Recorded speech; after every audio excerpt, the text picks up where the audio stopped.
windy out here. Yeah. It was windy yesterday too. Show you something. This is what I'm learning. It's like a hack. If you message them, it'll show you your comment, and it'll start showing theirs. Really? And it's worked for me literally every time. Okay. So I will. we'll see if they show up. But Yeah, I was just comment to me. Let me know you guys can see me. I was just about to ask you if you still having problems with that, because I know I am. I do typically until I type. So let's see what happens here. Got all type of tree debris all over me. Rise and shine, beautiful souls. So today we're going to talk about looking for love in all the wrong places. Had a call with a client of this rise, and it sparked me to think. Lacey was in the room when I was having this conversation with my client, and something I said to him caused her to think. So she was like, you know, it'd be good if we talked about that on our next live. So I figured, hey, why not?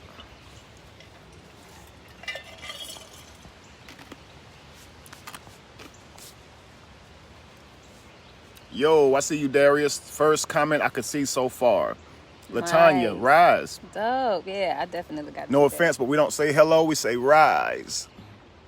We say rise, family. Rise. Yes, we see you. Okay, Anthony, I see you, brother. What's up with you? What's going on, family? What's going on? Thank you, Mikey. Yes, she is. She is absolutely beautiful. Oh, thank you.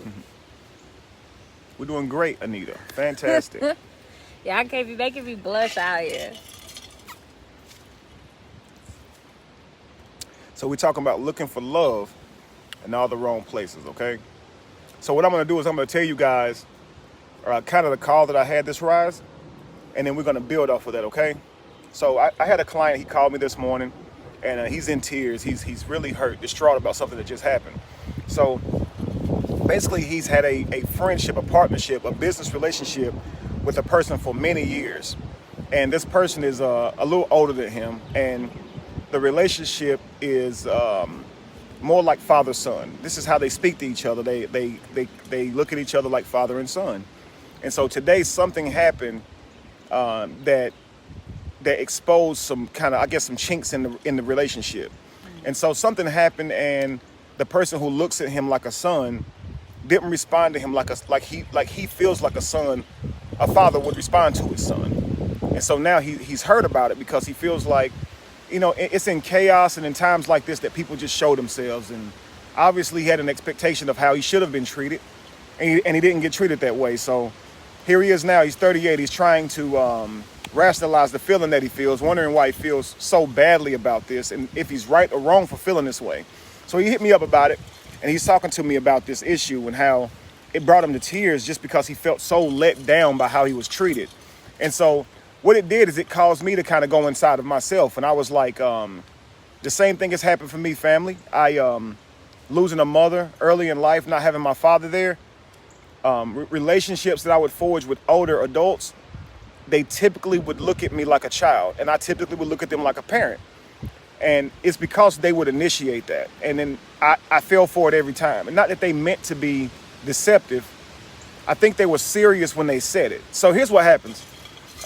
Because I didn't have a mother or father, anytime I had a really close best friend or something like that, their mother always wanted to fill that role in my life. So I think what happens is when a person hears that you don't have parents,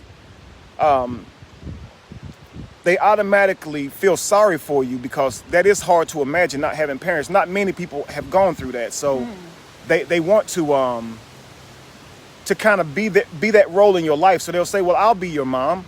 I'll be your dad. And then as a child who doesn't have that, you put a lot on that. You really begin to expect them to treat you like a father or mother would treat a son. So here's what happened to me in my first encounter. I had a best friend, and his mother told me she would be a mother to me. I believed her. She allowed me to borrow one of her VHS tapes or whatever, and I forget what it was. It feels like it was like Blade or just Blade or something like that. But Dan Wesley Snipes ruined my relationship. So I borrowed this Blade movie. I believe it was Blade. And my brother takes the movie and doesn't tell me he's watching the movie. He doesn't tell me he has the movie. So I'm looking all over for the house. I can't find the movie. And she's asking me for the movie. At the time, I don't know where it is at all. So She tells me if I can't find her movie, then I can't come over anymore. And immediately the pain that I felt from that was unreal. Because Lacey came to the phone from me. The pain I want to see y'all. I'm like, I can't see. The pain I felt from it was literally unreal, because she told me I couldn't come back. I didn't feel like a mother would treat a son like that, especially over a VHS tape. I'm like, damn, you done with me? The next lady this happened with, she was another person who said the same thing. It broke down. She didn't treat me like a son. And then my pastor, he was supposed to treat me like a son. He saw me as a son, so he said. So I saw him as a father. So I'll tell you that someone donated a car to our church. Now I'm 18, 19, and I'm walking to work. I don't have a car. I have a daughter at home. Jamie's at home, and we can't afford daycare. So Jamie can't work because she can't even make enough to pay for daycare. So I'm literally walking like 5 or 6 miles every morning to work. Now, it was summertime, so by the time I get to work, I'm sweating. I have to change my clothes at work. So I worked at a job where I had to dress up. I had to wear a shirt, like a shirt and tie. No tie, but just a button up. It was a company shirt, but I had to dress like really professionally. So I wouldn't wear those clothes while I walked. When I got to work, though, I had to get there early enough time for my body to cool down, then change my clothes. So here's what happened. I don't know why the comments seem to stop, but what happened, guys, is let it come now. Let it come. Okay. What was I saying? Can you hand me my glasses? Please. What was I saying? You were saying that you used I to got have it. to cool off. So like, yeah, I had to cool off. So this lady, she's at the church and she says, hey, I got a new car and I got this old car that I don't need. And I want to give it to you, Pastor, and you decide who in your church you want to give it to. And so he tells her he's going to pray about it. And so I'm thinking that for sure God is going to tell him I need this car, because I can't think of anybody else in the church. And this is how mine works, of course. I can't think of anybody else who needs it more than me. I mean, I have a little child. This car could change my life and help me out. So needless to say, he did not give that car to me. He gave it to his daughter. Now, his daughter at the time, she was 16, 15. I'm 19. I have a child. His daughter's 15, 16, and she lives with him. So she doesn't have a child. She works up the street at the movie gallery. I worked miles away at a different place. Aaron's is who I worked for at the time. And so he gives the car to his daughter, and it bothered me so much I wouldn't ask him about it. I was like, I just really felt like you would have given that car to me, because you know I walk to work every day. You know I need a car. Why would you give the car to your daughter, and she has a ride with you? And he told me honestly, he didn't feel like taking her every day. So he gave it to her, and that shit broke my heart, because it wasn't so much that I felt like he should have given it to me because he prayed about it and God should have told him to give it to me. I feel like he should give it to me because he knew I needed a car. He knew I was struggling, and this man calls me his son. I felt like so many things were leaning towards I should have gotten that car, not someone who, and I was mad at him. It broke my heart, family. And a lot of it was because I put a lot more on the relationship than I should have, thinking this person was supposed to be somebody to me. So what I was going to say is, we always have these type of glowing attributes that we attach to women when we say a woman is broken and she has daddy issues, and how that may look when a woman has daddy issues. So she may find herself seeking the approval and validation through men, and she may give up sex a lot for this. She may sleep with a lot of men. She may go through end up in a lot of bad relationships where she's used a lot because she's seeking a father. We don't really often talk about how often men have daddy issues and how that looks. So that's what we're going to talk about, family. What I want you guys to know is that whether you're a woman or man, if you have missed these type of relationship roles in your life and people are telling you that they're going to play these parts in your life, here's what it does.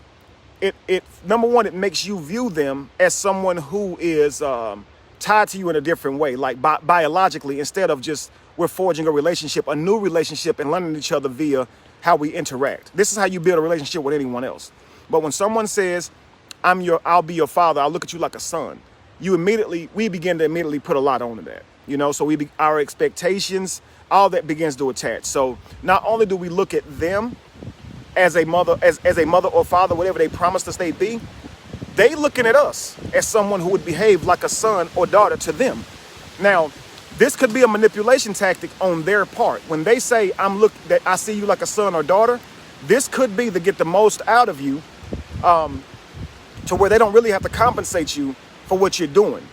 Trust me, there's a lot of manipulative people out there in the world, okay? So they'll say, I look at you like a son, and it's really so they can son you. So you can look at them like a father, and you'll go extra hard. So a man who is looking for approval in men, here's things that they might do.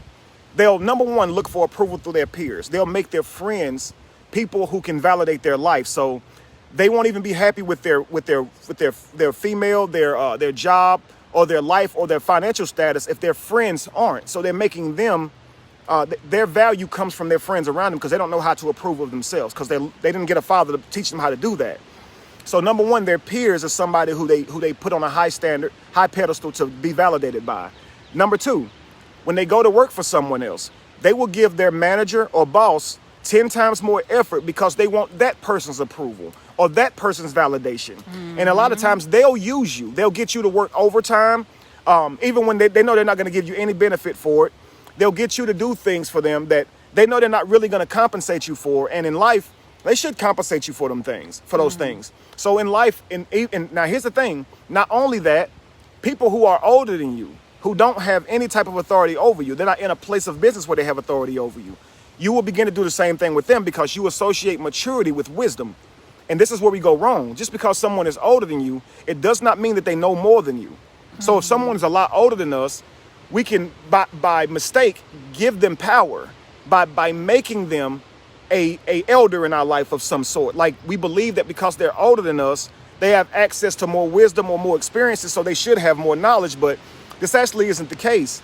There are people who are twice your age who don't know what you know, because in their circumstances, in their experiences, they didn't metabolize it the same way. So they never actually grew and learned from it. So you, on the other hand, can be a lot younger than them and have information that they don't know. All of us have met somebody who's up in age, who's stubborn as hell and can't seem to grasp things, even though they've had a life where they should have grasped things, but they don't. You know, so just because someone's older than you doesn't mean that. So I'm going to allow Lacey to kind of tell you, like, what she said she felt when I was explaining this to my client, because she said that losing people like this early in her life caused her to be this way also. So Lacey, if you don't mind, kind of tell them what you went through. What I experienced listening to Kev talk about this type of scenario was that my mother, she was sick when I was really young, you know, so as of about 9 or 10, I didn't have that female influence in my life. So I grew up with just my father and my brother. And because of that, I expected my father to give me the same type of energy that my mother used to give. So because he didn't carry that same energy, I read it as a form of rejection. Why don't you show me love the way mommy showed me love? Is it something I'm doing wrong? So it's weird because I never made the connection that I needed to replace that feminine energy. But throughout my life, if I had any boyfriends, I would overly attach to their mom, really become really good friends with their mom, or my homegirl's mom, or a older lady at the workplace. She ended up taking me under her wing and that kind of thing. I know there's plenty of women throughout my life that I can say were milestones for me, because in some way they carried the same type of energy that my mother had, and it attracted me to them. And so what I was telling Kev was, I never had them vocalize and put into verbiage and say, I'm going to look at you like my daughter. But they definitely, because I didn't have my mom and I told them that I didn't have my mom, I think they felt that same sadness. I think that they felt that same pity, or they felt like I needed them to fill a void for me. And they never said those words like, you know, I'm going to look at you like you're my daughter. But from the moment on, they would take me under their wing, and I would look at them like a mother and they would look at me like a daughter. So when those relationships, for whatever reason, separated, it hurt me more than anything. And I couldn't understand why there was so much pain and connection with it until today, that on some level, I did expect them to, without actually expecting them to be a replacement for my mother, but hoping that they could, to some extent, replace my mother. You know what I mean? And I didn't realize that I had been walking through my life, you know, with that energy. So I thought that would be a good thing for Kev to talk about. And I also wanted to hand it back to Kev because I actually had a question. When it comes to people looking at you and they see a young kid and they're going without, they're missing a parent on one form or the other, and then this child doesn't come to them and say, I need you to be a replacement for my mom, I need you to be a replacement for my dad. So do you feel like most people genuinely want to fill that void, or do they extend that help to validate more themselves than the child? Like to say, for example, like coming from an ego-based place and say, I want to turn you into something so I can say that I created something. You know what I mean? And they see more that opportunity than a child that needs something and they have extra to give. You know what I mean? Like they're trying to make you into a mentor-mentee type dynamic. Mm-hmm. And I feel like that's more the angle and the energy that they give, because why else would, when it's time for them to actually play that role, would they back out? Right.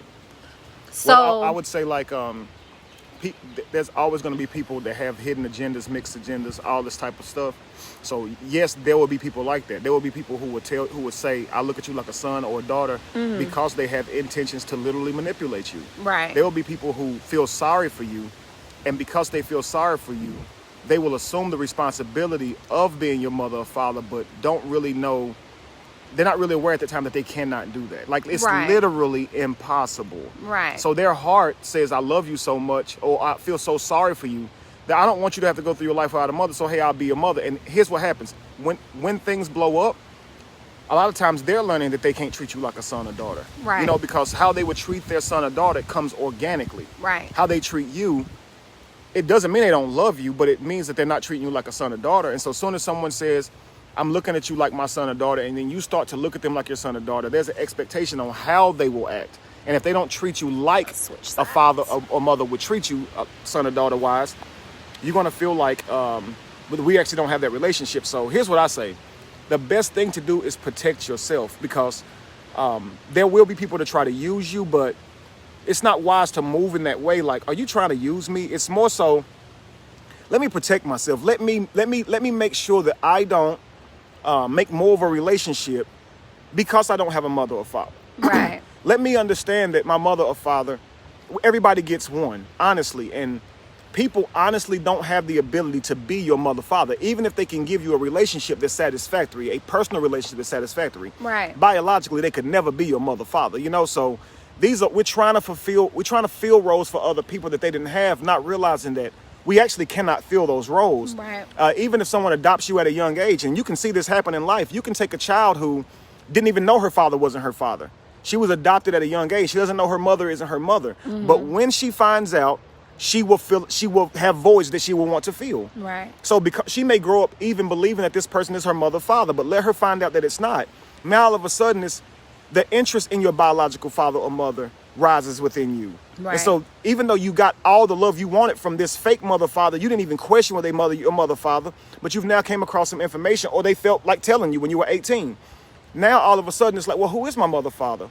What do I have in common with them? Do I look like them? Do I get talents and gifts? Like, I want to meet them. Well, they gave you up when you was born. They didn't want to meet you. I know that, but I don't care. I still want to meet these people. Yeah. Like, so it will become something that avoided that you want to feel, because we all yearn to be complete.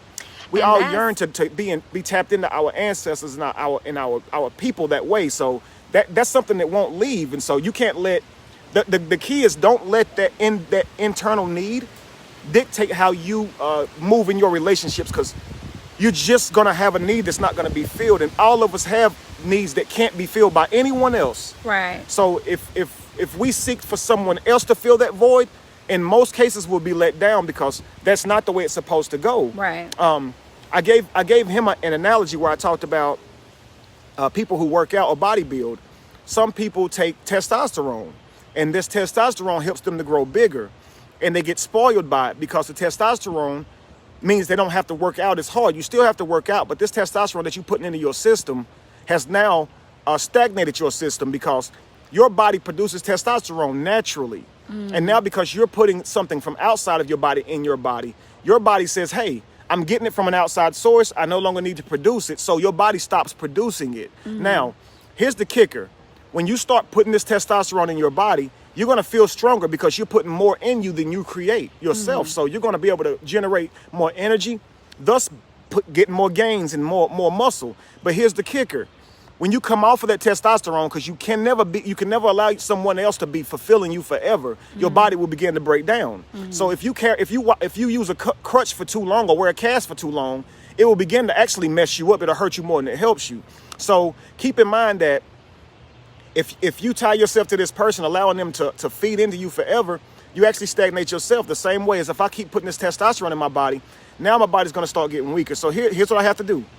I have to get off the testosterone. But the problem is this, my body's not producing it because I've been putting it in myself. So I have to create a way where I jumpstart my body into reproducing this testosterone again, because if my body doesn't produce testosterone, I'm not going to have the testosterone to maintain the muscle I've built. And so I'm going to lose everything that I've been getting, everything.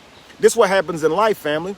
We allow other people to be conduits to us to tap into something greater within ourselves. And so because they become the conduit, we stop creating that confidence that we need to tap into ourselves, because they're the ones that's giving us confidence. Right. When they stop, you have stopped giving yourself confidence, so you have to jumpstart your system.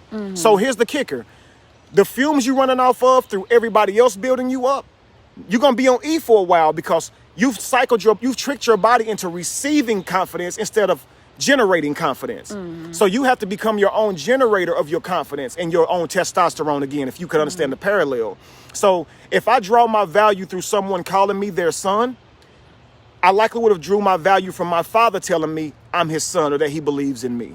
So even if you have a parent, one day you have to figure out how to switch this, me receiving confidence to me generating confidence. And when you don't have a father, it's easy to make someone else your generator of confidence. Even if you do, they can't be your generator of confidence for the rest of your duration of your life. So at some point, you have to give yourself confidence. Right. Now, if you can't, here's the thing. Once you remove these other people and the need to fuel yourself off other people, you're gonna sense that emptiness for a while. But learn to tap into you. Practice this. Look in the mirror and you be your own father or mother. You look in the mirror and you tell yourself those things you need to hear. Start working on becoming your own lifter. Become your own person that you have this relationship with. Because you will never let you down, family. I promise you. You have access to what you were thinking when you made the mistake. So other people don't. So they may cut you off and it's going to hurt you when they drop you. Right. But you ain't going to drop you because you were there when you did it. So you know what was going on in your mind. Look in the mirror. Give yourself the confidence. Say, I've got all I need. Your mother or father will look at you and they'll bring up your past to show you how you were successful in the past and use that to propel you forward. Then you do that. You look in your own past and say, well, this time I could have failed. That time I could have gave up. This time I should have lost, but I didn't. And call your own name and say, Kevin, you don't have to let this stop you. You've been here before. You've been in moments like this before. Start tricking your body into receiving confidence from you, no one else, so you can get your own strength to survive. Because as long as you let someone else be your conduit to tap it into something that's in you, then you'll always need them. You'll never be able to truly. It's like, imagine Goku. Remember when Goku saw Frieza kill Krillin? Yeah. And then that's when you could see the lightning hit him. Yeah. It's like, now he can turn Super Saiyan. Facts. He had that shit in him already. He needed that pressure of seeing his best friend be literally blew up in front of him. Right. And all of a sudden it was, like it's something that came out of him, Did you really just channel your inner Goku? I'm so mad at you right now, and you sound like him too. So that's what he did. If this ever reaches the creators of Dragon Ball Z, if the person who did Goku's voice ever decides he doesn't want to do it again, please contact Kevin Wesley, because he can channel his inner Goku. I'm just telling you right now. Okay, so what I wanted to ask is, when you say replace your own confidence, are you equating that to every sense of the word, or are you saying replace confidence with self-worth? Replace confidence with whatever other issue you may have? Or do you look at it like self-worth or abandonment issues, all of those different things that you can accumulate from lack of having a parental figure in your life? All of that still funnels into a different level of confidence. Because when I look at myself, when it comes to my abilities as a woman, I have no doubt in my mind of what I'm capable of.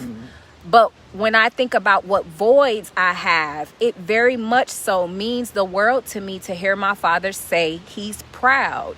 Now, I'm confident in my ability, but for whatever reason, the act of that recognition coming from that parental figure is very important to me. You know what I mean? So same thing with my mom. So it's like, I know my mother loves me. You know, that's never been a question. I know neither one of my parents have ever doubted my ability in any way, but hearing them vocalize, I'm proud of where you are, is the important thing. So I guess to explain it for the people, because when you say confidence, it's possible that you're speaking specifically of confidence and what you're capable of doing, or you're talking about all levels of voids in general. So I just wanted to give you an opportunity to elaborate, because I know people have questions and sometimes it's hard to put that into words. So since it popped up, I was just like, it's probably a bunch of people that want to know. So. Yeah. No, honestly, I look at it like confidence, and confidence is something that you need to be able to complete the task, to do the task. You know, someone being proud of you is the validation that they approve of you. Right. And so this type of validation does not speak to your confidence at all. Right. Because someone is your mother, father, your mentor, someone you've put in a high position, you want them to validate you. So absolutely, you're going to want that validation. I can tell you this. My father, he wasn't in my life for the early part of my life. In fact, we are forging our relationship now. And I'm 38. And so I was visiting him. You were there. And he can sing his ass off. My father can. Got a wonderful voice. Crazy. And so he's singing, right? And he's never heard me sing. So my brother sings, of course. So they sing all the time together. But he's singing, and he starts to challenge, right? Everybody, my brother, like to sing. So I'm like, my brother, he didn't want to sing. I'm like, go, bro, don't be scared. And so he challenged me, kid, let's see what you got, right? So I break out. That was such a beautiful day, yo. I ain't even gonna lie. To see a father sing, and then see the oldest son sing, and then hear the youngest son sing, and they all sounded so good, y'all. Y'all couldn't. That was something y'all needed to see. It was dope. So growing up, my grandmother, like, she never told me I could sing. I never heard this. I always wanted to be able to sing. So because I didn't get the approval that I could sing after I sang, because I had the confidence because I could hear myself. I thought I sounded good because I could hear me. But when I would sing outwardly, my grandmother would be like, you sound like you crying. Like, she just didn't have nothing nice to say. She wasn't the type of person to compliment you. So I believed every word she said, and she silenced my voice, you know. So I stopped singing. I wouldn't sing in front of people because I don't want to be a bad singer. I don't want to be told that. So I wouldn't sing. So I sang this day in front of Pop, right? And when I did, he was like, oh shit, boy, you can sing, boy. Like, you know. And it was crazy because it meant a lot to me. And he hasn't been in my life, and I didn't want it to mean a lot to me. And so the shit brought me to tears right there on the spot. I was able to look cool, like I wasn't about to cry. But later on the way down the road, I tell Jamie and Lacey, I'm like, that shit really got me, man. Like, because I didn't want him to have that much power over me. I've been training myself my whole life to not need him. And so it's like, I'm 38. And so I tell myself all the time, hell, I don't need no daddy now. I'm 38. Hell, what you gonna do for me now? And shit you could do for me now. That's what I've been telling myself. Right. And this man complimented me, and it gave me life. And I didn't want it to. Like, I did not want this man to have power over me in any way. Like, I didn't want him to have power over me in terms of, if I think about him, I get mad. I think about him, I get hurt because he wasn't there. But I didn't want him to have power as far as he can compliment me and damn get me all tore up either. Like, I didn't want him to have that type of power. It made you feel good? it definitely made me feel good. But when you grow up without a father, you kind of tell yourself, hey, you a man, you don't need all of that. So when you're talking about feeling proud, that's why I wanted to tell you guys about that. Is like, it'll never go away. Here I am, 38 years old, and I'm in a position where I don't necessarily need my father for confidence, but damn it, yo. When he said that, it was almost like he poured into me, and it's almost like he went back in time and became a father to me. And because you can't go back and fix it, but when he said that to me that day, it literally gave me life, family. It literally gave me life. I done work my legs, child. I work my legs. I've been practicing singing now. He lit a fire under me, and it's crazy because I have to give him credit. Like, even though he wasn't in my life, he still has the power to awaken things in me. I'm gonna tell you guys another story. My homie, my best friend, okay, Dwight Howard. Obviously, he's accomplished a lot in his life. He's been MVP of the league. He has a championship last year with the Lakers. He's done a lot, man. You guys know who Dwight Howard is. And so he's telling me a story the other day. And this is right around the time that happened with my father, that his father, his son is showing a lack of confidence in certain areas. And so Dwight's talking to his father about it. And he's like, why do you feel like he does that? Why do you feel like my son does that? And his father says, well, you used to do that when you were little. You used to, lack confidence in areas. And he said, why do you think I was that way? And his father says, well, because I didn't tell you a lot. I should have told you more what you were capable of. And he said, well, why don't you do that now? And his father began to compliment him. And Dwight said it felt like energy and damn love was just being poured into him. And he said he told his father straight up, that gave me life. Can you do that before every game? Dwight, 34 years old. But he realized his daddy still has a tap to him. It's like, so important. He can still pour into him. Yeah. So it's like this man realized, hey, I still need my father's approval. I need my father to look at me and tell me I can do anything I put my mind to still. And so it's like crazy? That won't go away. You're not wrong for wanting that from your father and mother, or who genetically passes you the baton. Yes. That inbuilt need to be approved by them won't go away. And you may feel like it does, but let them compliment your ass. Yeah. You're going to feel that need, right? It's still there because they're biologically attached to you. Like, they can pour into you because they have the same cells as you. Yeah. Like, you're going to receive them. That's why the hurtful things they say hurt way more than anything anybody can say to you. And the impactful things they say impact you more than anybody because they're you. They're your biological predecessors. Like, they pass down to you them, and you're their receiver, honestly. So that's why your parents approving of you is so powerful. Yes, for sure. I was just thinking about my relationship with my father. Like, we had a conversation where I had to reach out to him and say, I need you in this area, and he was telling me how he's getting prepared to do this and this for my brother and I. And it was all based in financial, needs. And I remember telling him that I know we're grown. We're both adults. My brother and I are both adults. We don't need your money. Like, we need a phone call asking how you are. We need you to notice when we do something great, For so long, I used to call my father and tell him, I just finished cosmetology school. I just accomplished this. And, and he's like, oh, yeah? And I'm just like, dang, no excitement, no.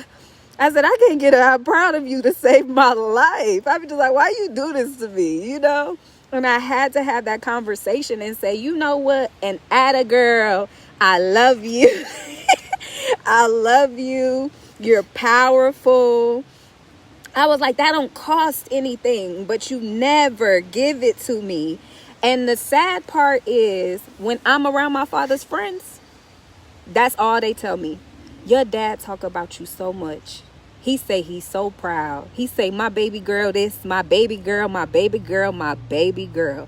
I said, that is awesome. It'd be nice if he tell me. Because I don't even believe you. Because I've never heard it. You know what I mean?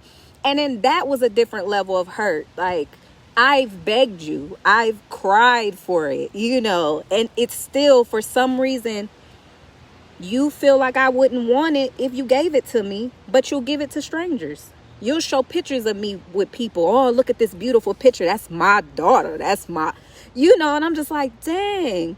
And nothing will make you frustrated than wanting something like that from somebody that matters to you so much and to never get it.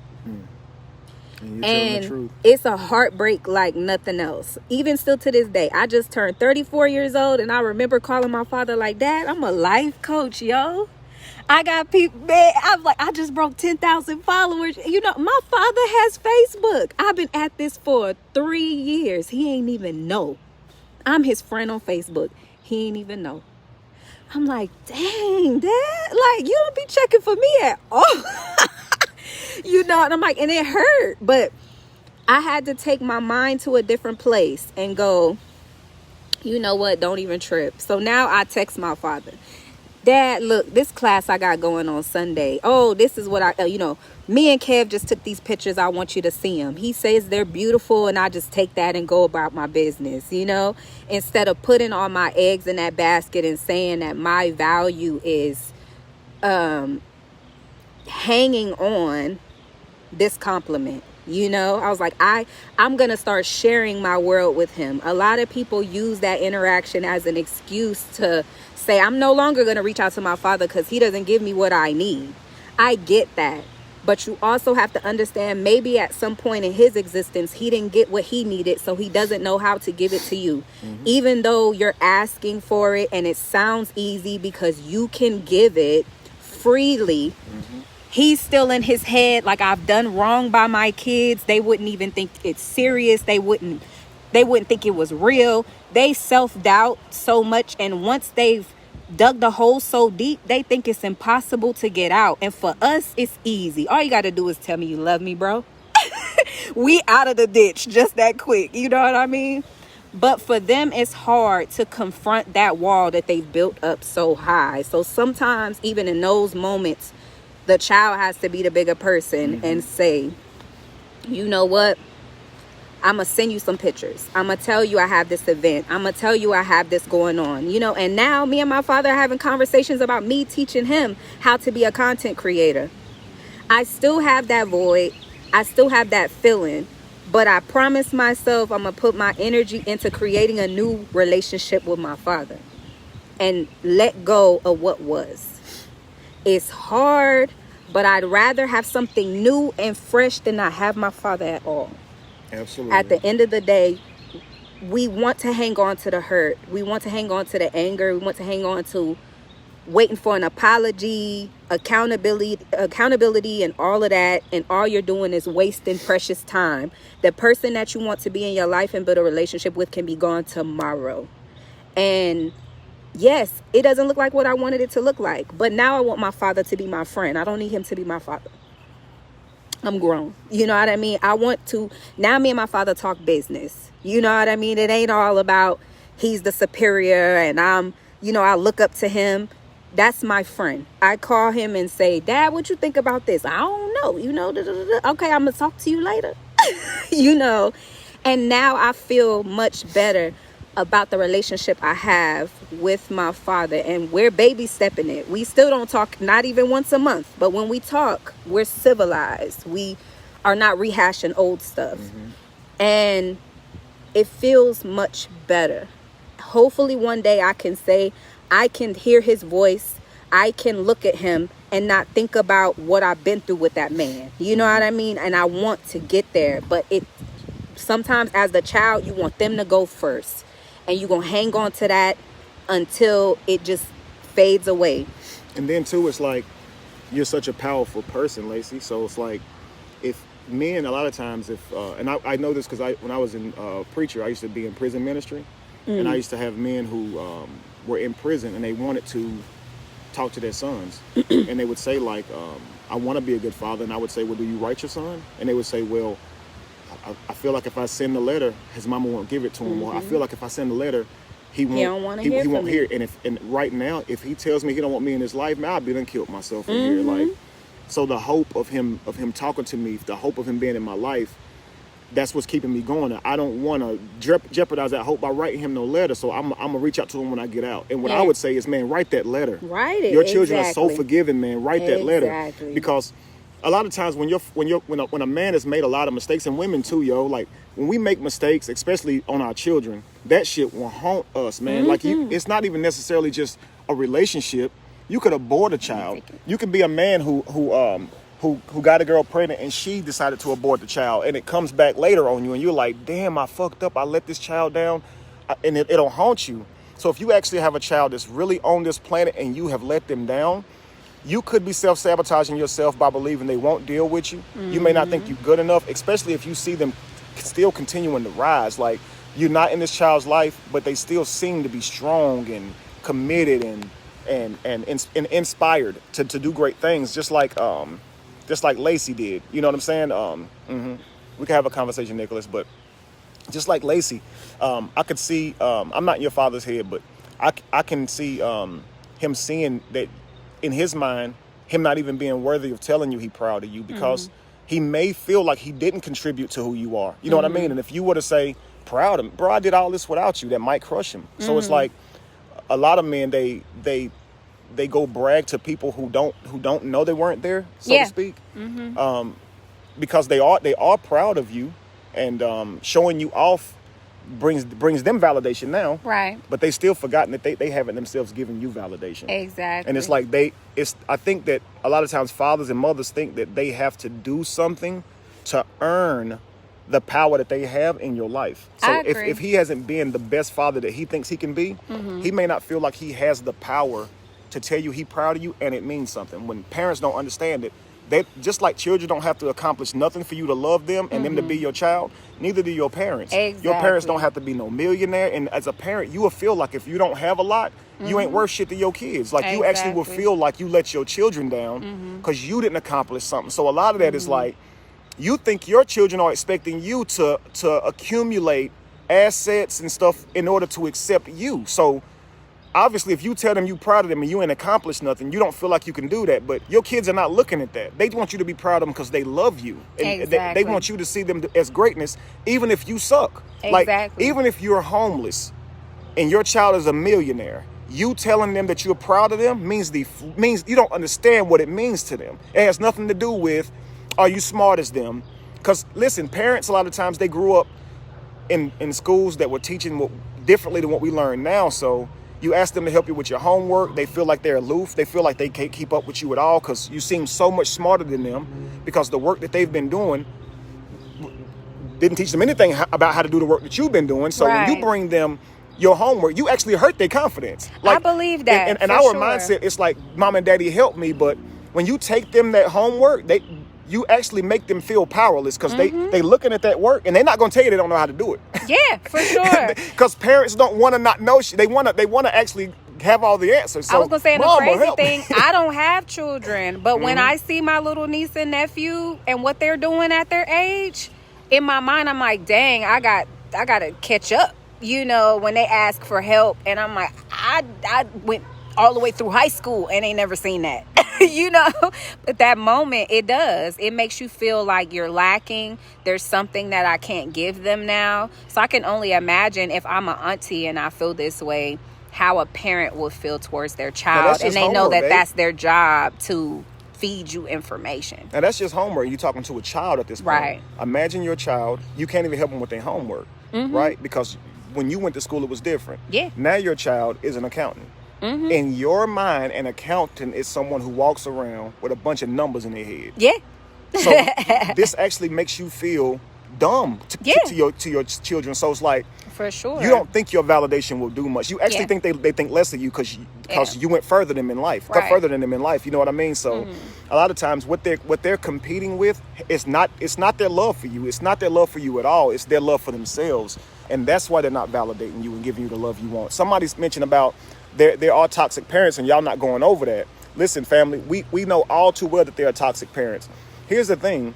Everything we just discussed is a toxic behavior. Yeah. If your parent does not know how to validate you, and therefore they don't, that is toxic. So I think you guys want us to bash when we don't really need to do that. Right. People don't wake up with the intention to be a bad toxic person. Right. They actually are just toxic. Yeah. They actually are behaving the best way that they know how. It's just that their behaviors are toxic. They haven't dealt with them enough to cleanse themselves. So if you're broken, the world will be broken, family. Listen, if you're a snail and you look back, you're going to see slime. Now, here's the thing. Here's the kicker now. You're a snail. When you look back, you're going to see slime. You're going to see decisions. You're going to see people affected by those decisions. You're going to see shit affected by things you've done. Now, the person that you are, that depends on the slime that you leave. So when you look back and you see a bunch of crap, you know you've done a bunch of crap. That's you. That slime back there, that's you. You can't disregard it. Now, if you've done a bunch of good things to help people, when you look back, that's what you're going to see. Right. You see what I'm saying, family? So please understand that who you are, that's what you leave. You don't have, you don't, there's no other way you can be. The person that you are, that's why they say change your mind, you change the world. Right. Watch this. If I'm unhealthy, I'm going to leave unhealthy things behind. You see, because my body's unhealthy. I don't care what I put in my body. Therefore, my body's going to line up with that. So what follows my decision to eat whatever I want is my body going to look like whatever it want to look like. Right. You see, but if I control what I put in my body, now I'm changing what my body looks like. Right. Now, but again, that choice it starts up here in the mind. Change your mind. Right. You change the world. Exactly. You will not change before your mind. Your mind has to change. And I say this to say that not a simple change of mind, like I was going to go to the store yesterday, but I changed my mind. No, I mean literally change your mind. Change how your mind works. If your mind works by way of being convinced and hoping, switch your mind to logic, evidence, proof, demonstration. Yeah. And you'll watch your outlook on life change because you change the way your mind thinks and finds truth. Right. This can change your whole world. A lot of our parents, they haven't changed their mind. They're literally just acting out how they were raised. So of course they're going to keep creating the cycle. If you're a child raised by a bad parent, that parent has no intention to be bad. But if you carry on the attributes of that parent, by default you become that bad parent. I was gonna say I have a question while you clearing your throat and stuff. Back to what you were saying about the idea that my father may have, like, I guess to summarize it, I may have kind of grown too big to where I become intimidating Just to my own outside father. of his own paradigm, his realm. Right. So me processing that now, saying that me being a life coach and a content creator and all of these things, like even just me pursuing having a wonderful credit score and all of those things that I wanted for myself over time, it never occurred to me that I could have intimidated my father. You know what I mean? As far as what can I offer you now type perspective. So I guess my question is, now that I'm processing it through with my own father, I guess my question to you is, being that your father was never there, has it occurred to you the same thing, that everything that you've become, leaving religion and the way you parent your children, your different perspective on life and all of those things, has that set into your being that perhaps you intimidate your father? From him being able to approach you and want to verbalize building with you because of all you have become. Because it never occurred to me until now that though I look to my father, I have surpassed both my parents when it comes to not an intellectual thing, but as far as like both of my parents either graduated high school or GED. You see what I'm saying? And it's like, for me, I graduated high school, of course, but I also pursued other knowledge. You know what I mean? I went and got my barbers and my cosmetology, and then just all these different things that I've been interested in over the years. So what, in saying that, have you reflected on that for you? So a few years ago, I was working at Aaron's, and my father was working for me, believe it or not. So he worked at Aaron's, and he knew some people in there and actually put in a good word to get me the job. And they brought me in as a manager trainee. But within the first year, I had my own store. I was a general manager. So my father, he was a product technician. He drove trucks for them. And so he was my employee. And he was always bragging to other employees and other managers when they would come to our store that I was his son. And number one, you're not supposed to fraternize, so you're not supposed to have. They're not supposed to hire your relatives. So yeah. I felt like my job's at risk because you telling these people, but I didn't realize he was so cool with the management they didn't trip. But the things he was saying was bothering me. He would just be like, "Look at this is my son here," and he would say this in front of me though. He was, "Look at my son. This is my son. He run the place, you know. That's my boy there, boy." You know, but it would be like more like he was taking credit for who I was. Yeah, and I got mad. And so, I know that feeling. one day we're in the back room and there's nobody in there but me and him, and I said, "You always telling these people that I did all of this and that, but I did all this without you. I feel like you're saying this to people because it makes you feel like you did something. It makes them look at you like you know how to raise a kid. You must be a good father if your son turned out like that." Exactly. And I'm like, I feel like you're using me for validation, but you didn't earn it. And I said, it's like, I don't like that. Why are you doing that? Why wouldn't you there for me? Why wouldn't you just be there for me instead of doing this shit? Yeah. And he said, well, my daddy wasn't there for me. And I said, and how did that feel? And he was like, he started crying. Like, he started crying. So that's when I realized that my mind, right, when I didn't have a father, my mind said, I would never do this to my children. But to my father, his father wasn't there for him, and it hurt him the same. He just didn't take from it and go, I would never do this to mine. To him, he took it and was like, I guess that's how it is. Like, you know, I went through life wanting a daddy. He didn't show up. And in his paradigm, he didn't see anyone show up as a daddy. Right. So he didn't know that was a role. He just knew that he remembered his longing for one, but he didn't know the role of a father was to be in his child's life. He didn't know this. Like, I swear to you, yo. And it would seem like you would know that. Yeah. But it hit me and said, well, damn, okay. He just didn't, he don't think like me. Yeah. That was the difference in me and my father. I feel like I am my father, but I'm my father in this generation, in this lifetime. Right. I am my father in that generation. And me in that generation wasn't a good father because I didn't have one. Right. Well, me in that generation, maybe I didn't have the mental tools to decide that I would not continue this cycle. But in this vessel, this time when I reincarnated again, in this time, I have the mindset to be a better father. So my father is a great father through me because my children will have a great father. You know, and so now my children can now they have something to feed off of and copy what I did. You see what I'm saying? So I recognized then that I ran off and left my father. I recognized then that he felt like he couldn't be responsible for the person I was. That my intellect made him feel stupid. Right. Because he has a tough time reading, you know, and here I am, smart as shit. So I make him feel uncomfortable. Right. I challenge religion. And when he finally did come to me and say, man, you don't believe in God? Like, you should at least believe in... I ain't mad because you don't believe in Jesus. But he was just like, but at least believe in something. Yeah. And I could have just said, Pop, I hear you. But I challenged his mind. Right. And I said, why is it okay for me to believe in something? It's not your God. Right. So shouldn't you still be scared I'm going to go to hell? And he's like, well, I mean, other people have other religions. I was, okay, but ain't they going to hell? You know what I mean? Like, you just want me to have a religion? That don't make sense. And so he's using his best logic to try to convince me to believe, but he's hearing that I'm looking for proof and I'm using logic. And his idea of me is that I'm too smart. So you just too smart. You're going to use your own mind. You're not going to be able to, you know, and so, but he does understand where I'm coming from, you know, even though he can't grasp it. And so I can say that, yeah, I definitely can say I probably intimidate my father with my intellectual ability because I lose him. I lose him when we get in those type of conversations. But I can say this, my father is amazing. He's so talented. He's so gifted. His personality is out of this world. He's charismatic. He's charming. Every bit of that. And so it's like there's no way that he should feel any way that he's not my father aside from I just got a different frame of thought than him. So I think that especially the way, you know how they say mother's maybe? Yes. Father's baby? Mother's baby, father maybe? Yeah. I think a lot of older men, they look for themselves in the child.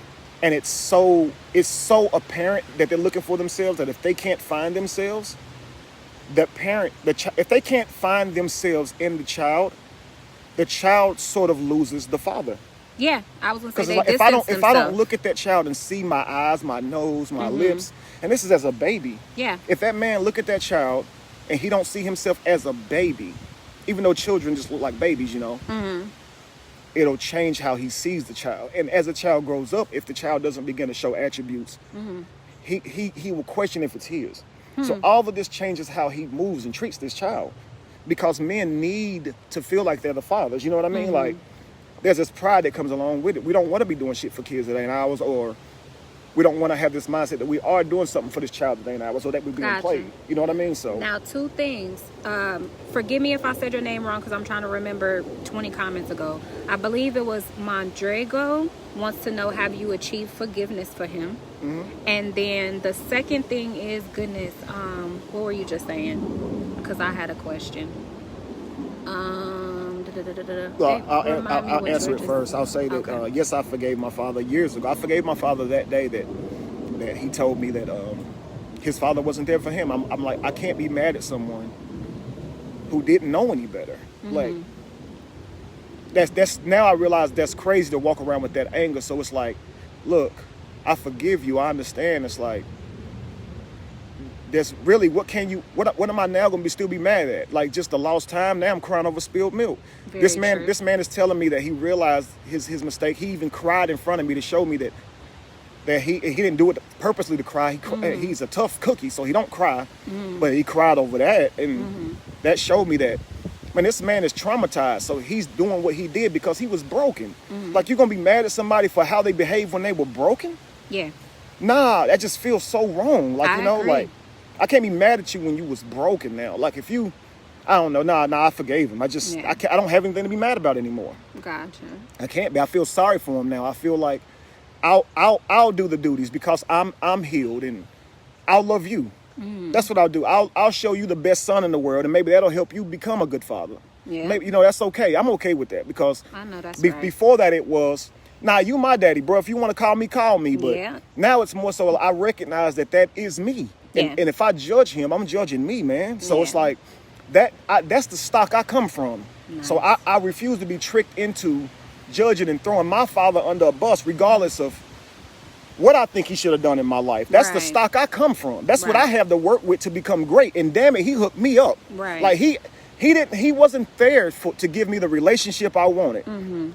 But biologically, my father gave me everything I needed to survive in this world, man. Indeed. He really did. So I am thankful. Thank you, Daddy. Thank you, Pop. Like, I love you, man. Like, I ain't mad at you at all. Like, I promise you. Yep. I remember my question, babe. Okay, so when you were saying that a man needs to see himself in his child, and not seeing that can make him distance himself, I know most of that is probably coming from a perspective of the father not being in the child's life. Now, do you think that could also apply to a situation like mine, where I had both of my parents? Do you think it's possible that my father looked at me and saw more light resembling my mother than he did himself, and that discouraged him in some way? Or he saw talents and gifts that you have that maybe he felt like he couldn't stroke because he's not talented in that area.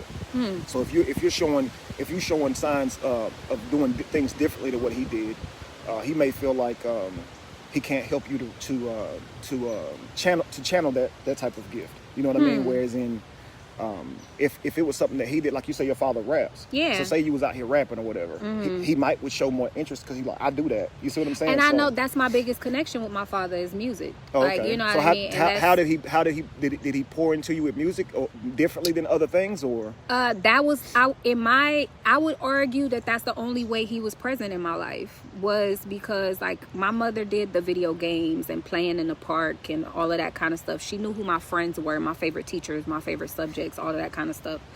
But when my father got off work, he spent the rest of his day making his songs. So when he when we spent time with him, we were in the room with him while he's making his songs. So getting attention, but not getting attention, just enough for him to be like, listen to this, yo. Like, and me and my brother would know his songs by heart, and we would fall in love. He explained cadence and all the things related to music. So me and my brother are music fanatics because of my father, you know what I mean? But in my mind, I feel like everything else, the attentiveness, the nurture, and all of that stuff came from my mother. And he channeled the thing that, if anything, he gave us the one thing that he loved the most. Well, So he what that shared tells his you is world that- with us in that way. So he helped me channel an outlet.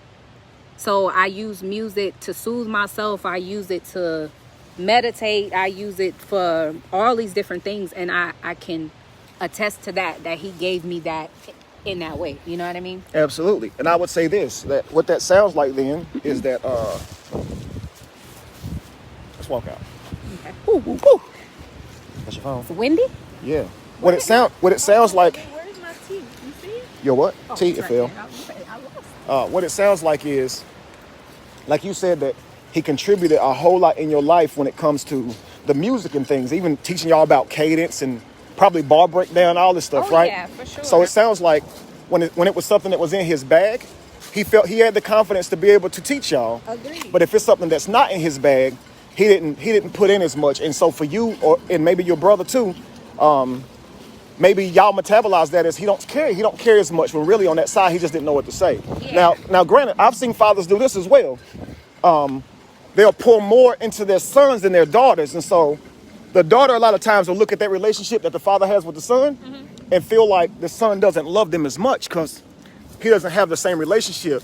But it's honestly because a father, in most cases, they traumatized as shit. Like for real, like their daughters, if you ask a man, okay, and I'll show you guys, okay? I was gonna say I definitely can relate to that because I would tell my father my brother is his favorite because they shared music and my brother's a rapper as well. Even so if they weren't, the crazy part is even if they were not, the fact that they are men, they're gonna have this connection. Now, again, I'm not like that. You can see my relationship with my daughter is A1, but I made it a point to not do that because it can get easy. Yeah, like seriously, a man can talk to his son easier about sex than he can his daughter. Yeah. So he don't even ever want his daughter to have sex. Right. So his son, he ain't even tripping. Like for him, it's consummation to being a man. You see what I'm saying? Like, hang on one second, family. I'm just gonna put on a jacket. We can go back. Wherever, come on.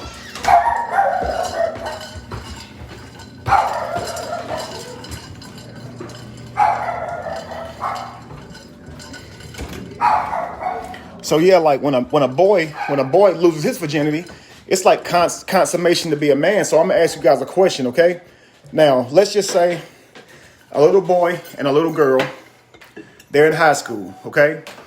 They're 16, and you hear that they were in the closet messing around. Which child would you like to be the parent of? Okay, so you learn that your child was caught in the janitor's closet, making out with someone, and that's a girl and a boy. Which child would you rather be the parent of? Answer truthfully. I'm not going to judge you. This is just to show where your mindset is right now. Which one makes you feel the most let down? Which one makes you feel the best? Like, so let's just imagine it. It's your daughter has been caught in the janitor's closet making out with some boy. All right. Now, how does that feel? Now, imagine this. Your son has been caught in the janitor's closet making out with some girl. They both 16. So far, unanimously, you guys are saying you would rather be the parent of the boy, right? Somebody said my biggest fear is in being a girl's dad. Right, right. So some of you guys are saying the female. So most of you are saying you would rather be the boy's father. And the reason is it hurts your ego less for your son to be kissing a girl in the janitor's closet than it hurts your ego if your daughter was in the janitor's closet kissing a boy. Because the standard for girls is way worse than for boys. So, of course, if a little girl is caught making out in the janitor's closet, she's a whore, right? She's showing fast tendencies. If a boy is in the janitor's closet, he's just being immature. You see what I'm saying? Like, he doesn't get a character ego, a character flaw to go along with him, you know?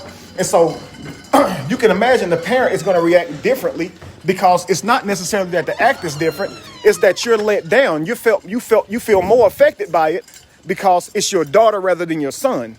So, and here the reason is because, again, we raise our sons without these standards. So You don't mind if your son has sex. You don't feel like he loses anything. But your daughter, a man told me the other day, they was asking me if I would mind if my daughter was in a poly situation. And I was like, no, I wouldn't care. My daughter, if once she decides what she wants, that's up to her how she wants to live her life.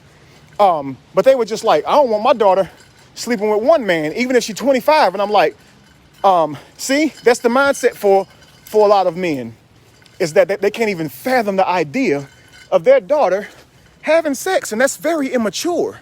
Grow up. It's a human being, yo. Like, it's not a daughter. It's like we can't let go of the fact that you had another human being.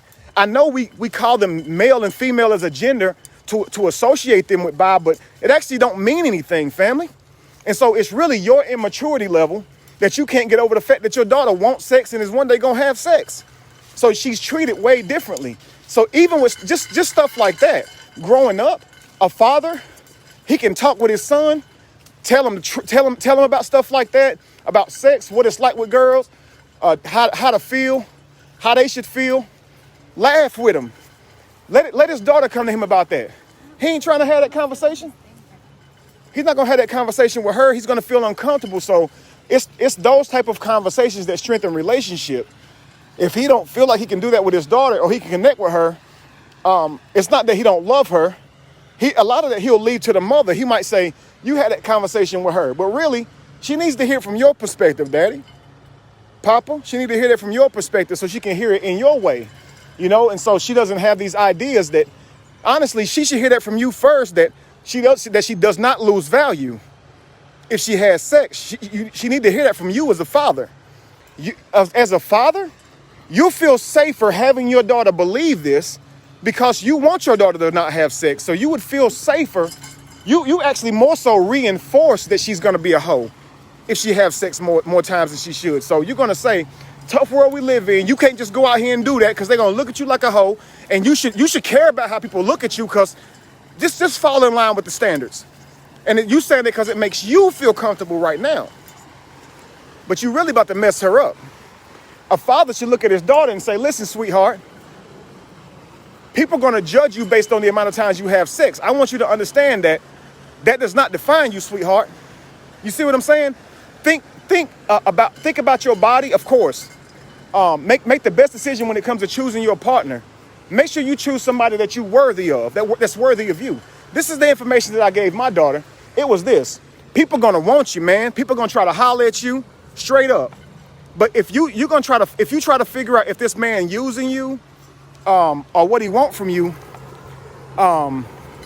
you'll be spinning your wheels. So here's my thing. You decide if that man is worthy of you.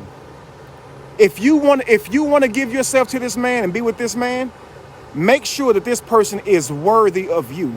And that way you won't feel used. That way you won't feel like this person manipulated you. Look for the qualities for you to accept someone in that way. And that way they can't just come in talking a good game and you won't be used. Don't worry about the after effect of how people are going to see you and judge you, because people are going to do that regardless. They're always going to judge you. Mm-hmm. Always. So if you go through life and you say, well, he told me he loved me. Listen, sweetheart, did you feel that this man was worthy of you? Yeah, I did. Well, don't blame him for telling you he loved you. Mm-hmm. He told you he loved you. You said you felt like he was worthy of you. Y'all did what y'all did. The man don't feel the same way now. Mm-hmm. That's a part of life. Mm-hmm. I'm not gonna help you go around being mad at people because relationships didn't work out. Mm-hmm. I want you to understand that all the time relationships don't work out, and that's why you should think about this before you do it. Mm-hmm. So just because someone tells you they love you, look at how this feels to you now. You're hurting now because you've done something that you otherwise wouldn't have done if he didn't say he loved you. Mm-hmm. So if you gave him something because he said something, that's why you feel used. Mm-hmm. If you did it because you wanted to, you wouldn't be sitting here talking about that. That's right. So make your encounters work for you. Make sure you make the best of your encounters, but know that they don't always last. So that's the best way to go about this. And that way my daughter doesn't sit here and start thinking that her vagina is equal to her value. It's not.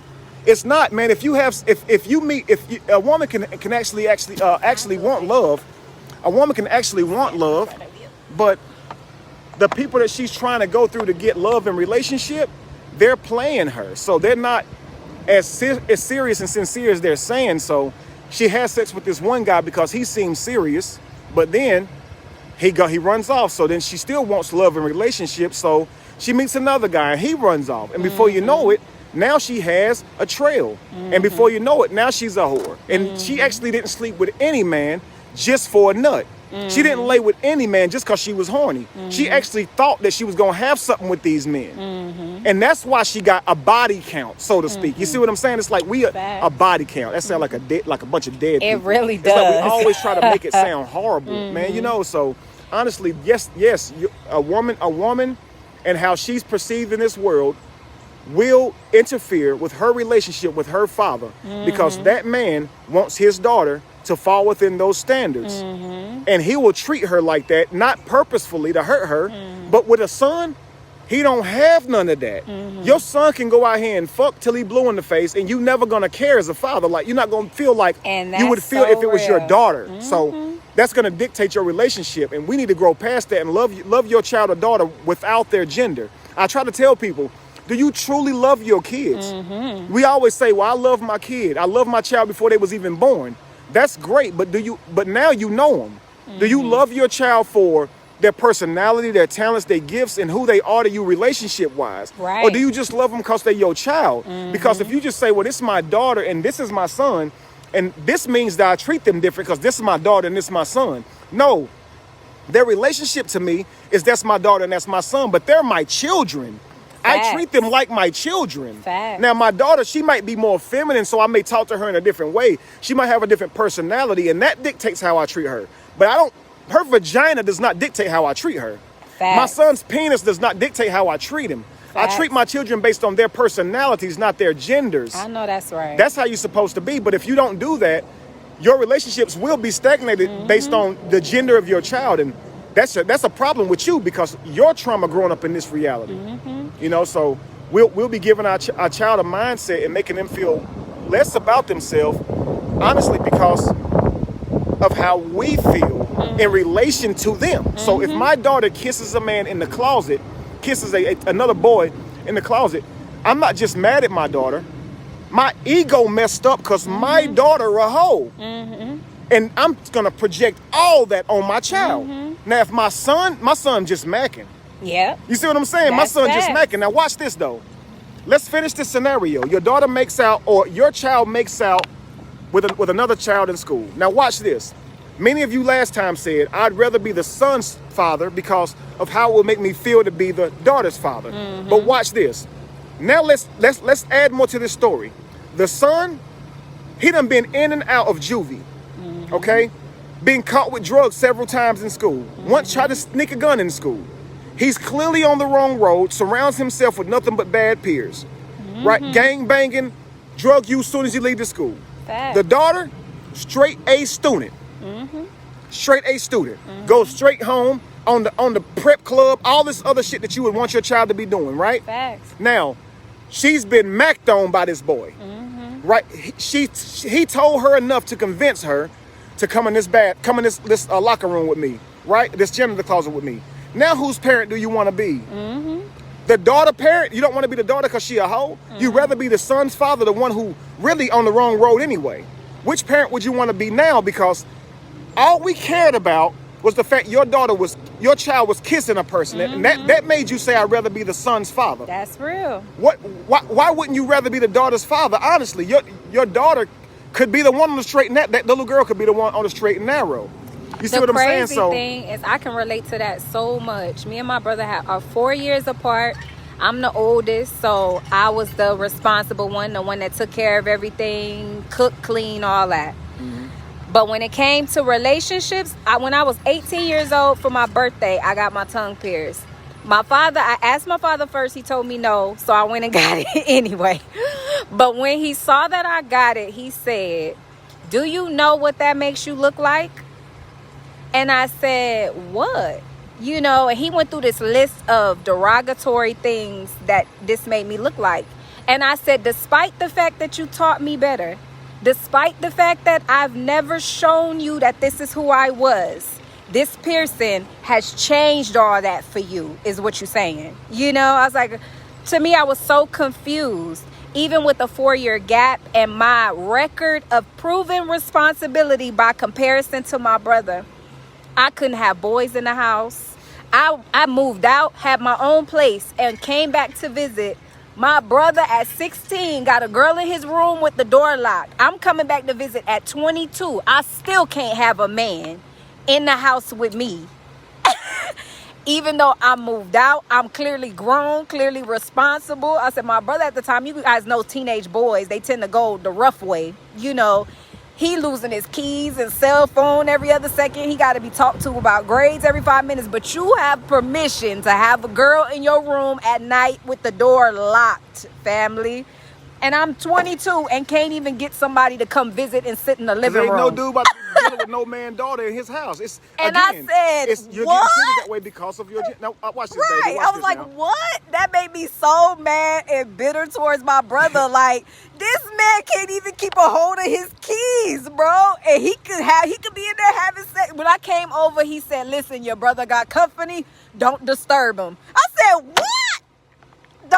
He's 16. It has nothing to do with his love for you. That's what's crazy. He's trying to protect you and literally mistreating you, trying to protect you. But the funny thing, he's not helping you to be more mature by giving you opportunities to prove yourself. But his way of protecting you is limiting you from actually proving how responsible you can be, only because of how it makes him feel. Now watch this, Lacey. The same way men said, I'd rather be the man's son. I'm going to show you. Be the man's father, be the boy's father. I'm going to show you how this is where the standard for men gets magnified and it doesn't for women. Watch this. You hear that your child is in school, caught in the janitor's closet, kissing someone of the same sex. Now, watch this. Which one would you want to be? The daughter. Would you rather it be your daughter in school kissing another girl or your son kissing another boy? They gonna say one? the daughter. Now watch this. Your answer should show you because both of them would be your child. Yes. But you just decided which one you'd rather parent because of how it makes you feel. Yeah. If you would say this just in a hypothetical scenario, know that you would treat your children different in a real scenario. Right. And that would come between your fatherhood son, fatherhood, daughterhood relationship based on how you treat them. And really all that's coming from your own trauma and psyche and ego. That's crazy. Most people would. They would prefer because to be in the this parents world of the it's daughter. okay for women to like women. Y'all not looked at like men are. See, y'all can't have sex with men. But y'all can have sex with women. We can experiment with another woman all day. Y'all can kiss women and it's even sexy. Let a man do that shit. And so, obviously, because of the world we live in and because it's not acceptable as much for men to do it, a father would treat his son different. He would disown his damn son. Now, if he hear his daughter... Listen, I had a friend whose daughter told him she thinks she gay. This dude called me and said, bro, my daughter just told me she was gay. I said, how did that make you feel? He said, dude, I'm happy. I said, happy? He said, because I ain't got to worry about no dudes. I said, yo. I already know. Now, I said, now, how would you feel if your son said that? He said, I would be devastated. I said, go repair your relationship with your children. And first of all, repair yourself first. Because you're going to be a horrible ass parent if you don't correct this shit right now.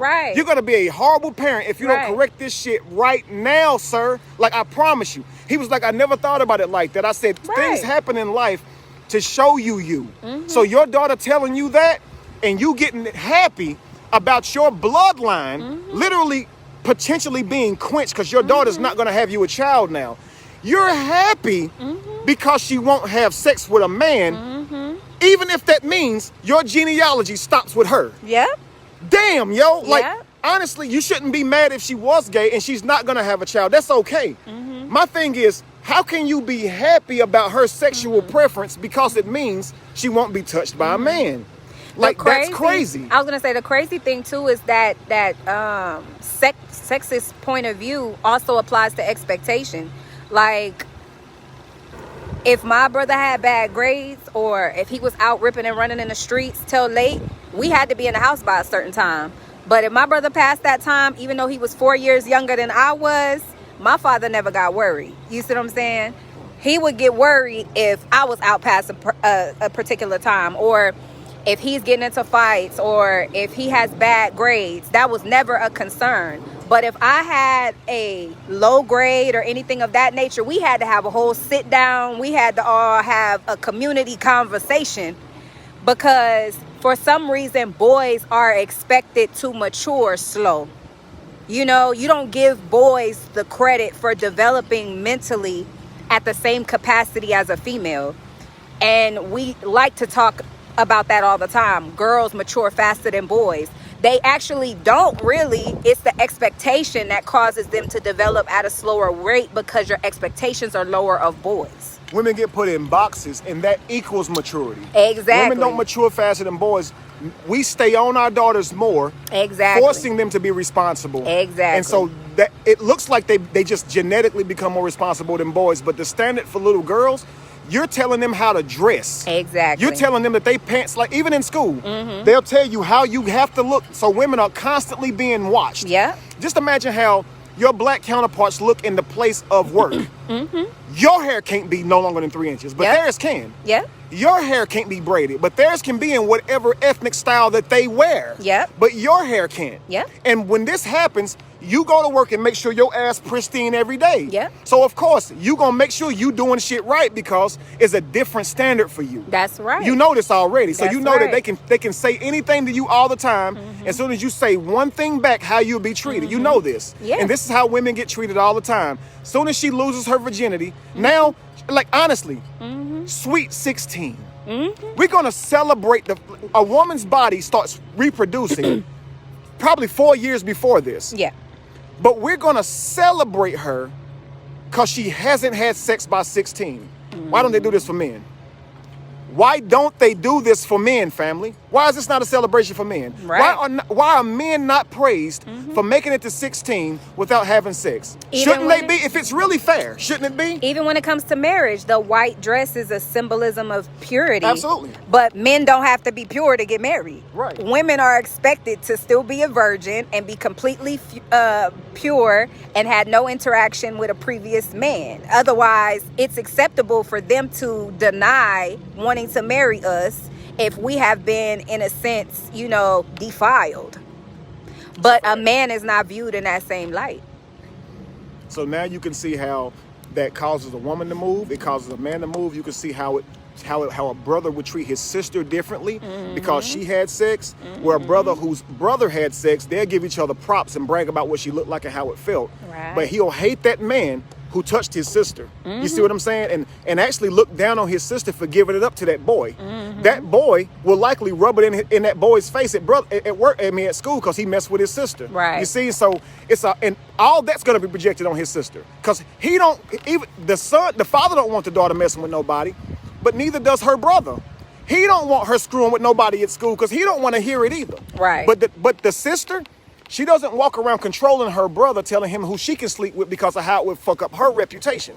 So women, it's like, y'all got so much on y'all that every decision y'all make, y'all talk that it affects so many people around y'all. So of course this helps y'all to mature early in life and learn responsibility, because that's what responsibility is.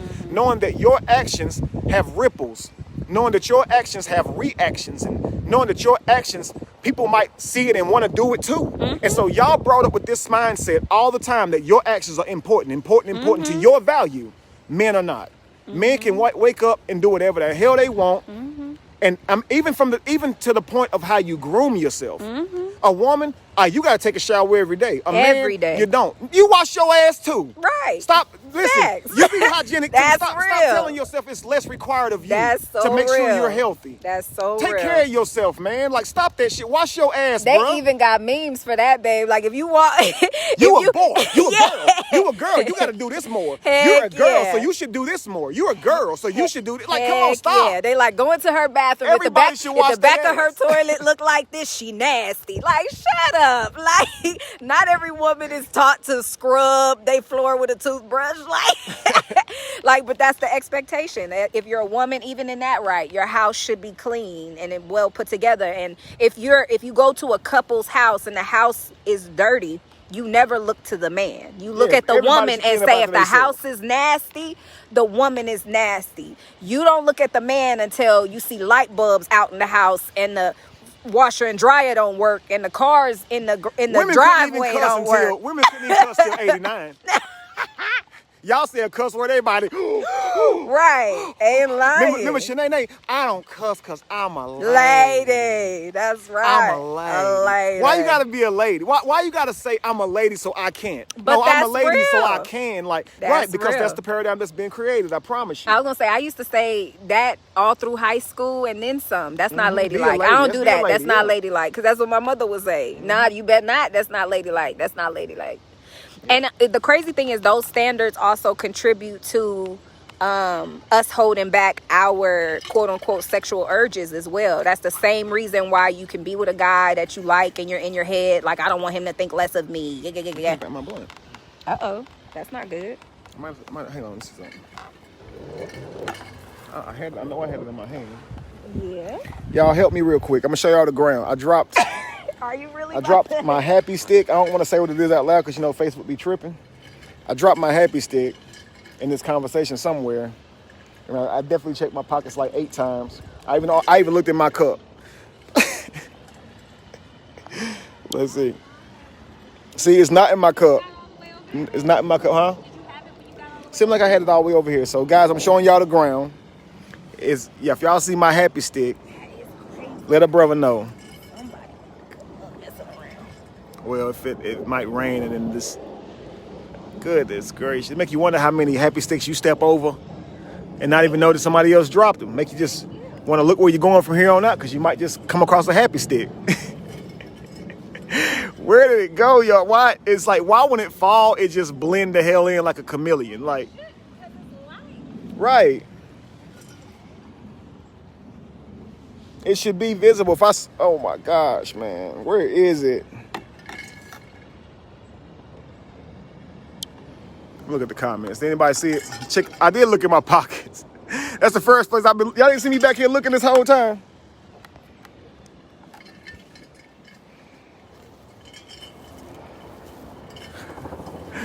Look at Lacey, y'all. She up here. She really helping her brother. Look. She all the way up there. She helping her brother for real. Walk back 10 feet.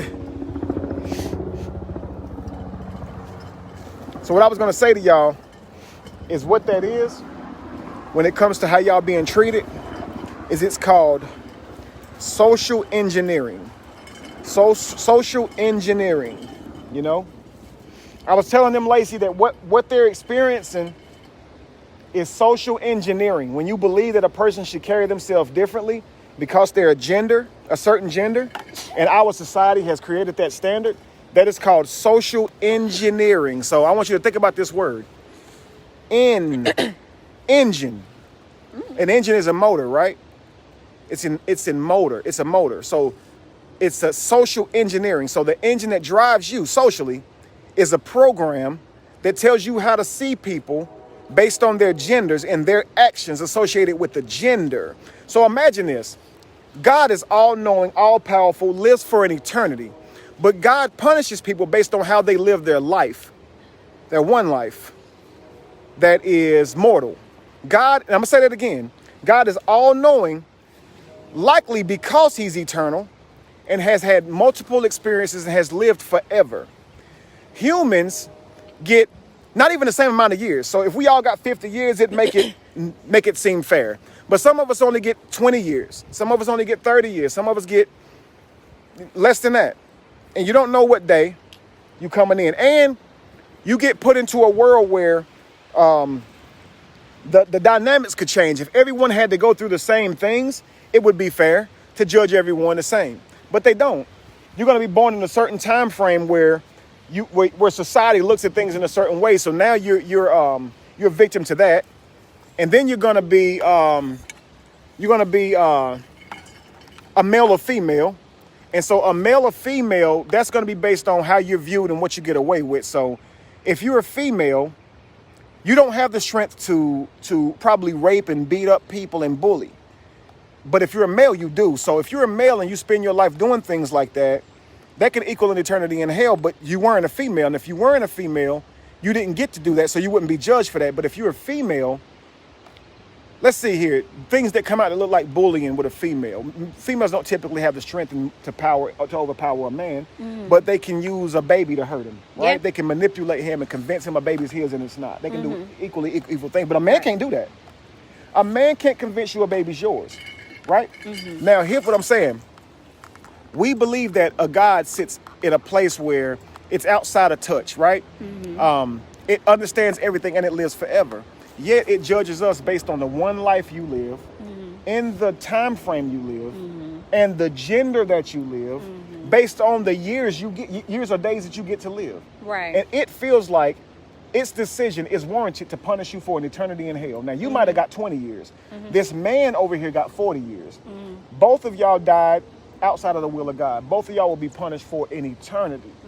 Both of you got one life, but you can't say I went through the same things as this person. You went through different things as this person, right? Because you're a female. Right. You lived in 1975. He lived in the 1400s.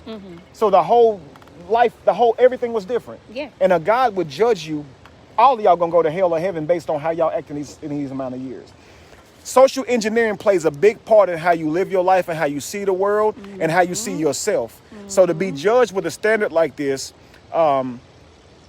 is truly unfair, especially by a being who knows everything, who would never have to be under your standard of socialization. There will never have to be, this God never has to see women the way men see women, but yet he does. This God never has to see men the way men see men, yet it does. This God says that women are beneath men, just as men say that stupid shit. This God says that men are the leaders, just as men say this. This should tell you who your God is or who created the idea of your God. It really should tell you this. A God who sits outside of your world can tell you who is more dominant to the other, who should be the leader, who's the weaker vessel of the two of you. All these things, all this helps to create your social engineering, not help it. And you're going to be judged based on that social engineering, because if you get told that a woman is your weaker vessel, how do you think you'll treat her?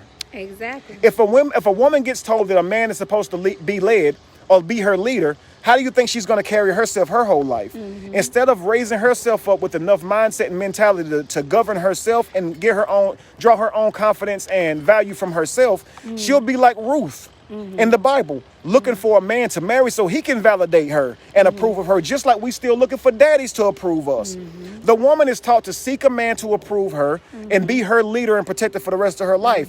A man isn't taught this. So you got to understand, the way we see the world is totally different. So the way she carries herself is going to be by way of how she's supposed to see the world as a woman. All this is told to her. She doesn't have a fair shot of just experiencing life outside of her gender. Very true. So a father or mother's goal is to give you that, because the world ain't gonna give you that. That's very When true. you leave your house, you're gonna be a male or a female. You don't have an opportunity for the world to see you simply as Lacey or your soul. The first thing they see when they see you is you a female, and you gotta act or carry yourself a certain way. So you a female. How many people have you slept with? You a female. How do you act as a female? How do you dress as a female? What's wrong with you? You ain't married. You ain't got no kids. What's wrong with you? Do you be twerking? Do you be wearing clothes that show your body? And if you do, all these things are going to go to the character of you. And if you're a man, then how much money you have, right? Do you have a job, nigga? Like, can you fix cars, bruh? Like, all these standards are going to be put over you too. And so you don't actually get a chance to just be. Yeah. And so as a parent, your goal and your job is to allow your children to keep their innocence and just be. You not a male or female to me. You my child, yo. That shit don't mean nothing to me. If my daughter say she's scared and my son say he's scared, I'm treating him the same way. Fact. I'm not going to tell my son, are you a boy? You have a penis. You shouldn't feel fear. Wipe your What? face. Do you have access to fear inside of you? You have emotions, right? Exactly. Who told you got to have a vagina to tap into fear? Who told you that? Right. Come on, y'all. Raise your child to be a great being, not to be a man or woman. Like, that's silly, because you're going to fuck your child up. Like, seriously. And in reality, we are two sides of the same coin. Like, the male is the physical strength while the woman is the emotional strength. Let's go to the house. And us together, we have a solid foundation of strength across the board. Absolutely. I'm gonna walk back real quick and see if we left this blunt. We was gonna wrap it up anyway, but at my beautiful baby. I hope you guys got something from this this content today. I hope you like this red and that fire we put on you today. I think red was very appropriate. I think we lit the world up today.